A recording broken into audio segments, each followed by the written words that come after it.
প্ৰিয় বন্ধু বান্ধৱীসকল, মই আপোনালোকলৈ লৈ আহিছোঁ এনে এবিধ বন দৰৱ, যিটো দৰৱে যিকোনো খৰ লগোৱাৰ পিছদিনাই প্ৰমাণ পাব। দৰৱটোৰ লগোৱাৰ প্ৰণালী আৰু সহজলভ্য দৰৱটোৰ বিষয়ে চিনাকি কৰি দিম। ভিডিঅ'টো স্কিপ নকৰাকৈ চাব আৰু ভাল লাগিলে ভিডিঅ'টো লাইক, কমেণ্ট, শ্বেয়াৰ কৰিবলৈ নাপাহৰিব। আহক ভিডিঅ'টো আৰম্ভ কৰোঁ।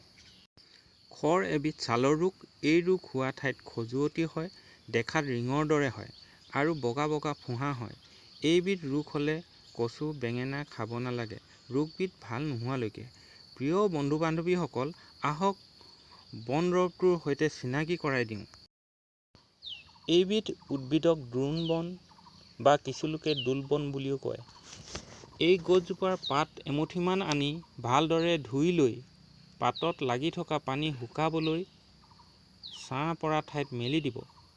পানীখিনি শুকোৱাৰ পাছত পাতখিনি ভালদৰে পিচি লৈ পেষ্ট বনাই ল'ব।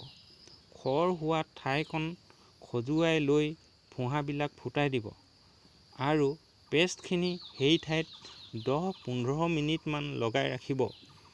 লগোৱাৰ লগে লগে কিবাহে কামোৰা, জ্বলা-পোৰা, খজুওৱা যেন লাগিব। সেইবুলি ভয় খাব নালাগে। এনেদৰে পেষ্ট বনাই দিনে দুবাৰকৈ 7 দিনমান লগালে খৰ সম্পূৰ্ণকৈ ভাল পাব, কোনো ধৰণৰ দৰৱ নোখোৱাকৈ। ধন্যবাদ।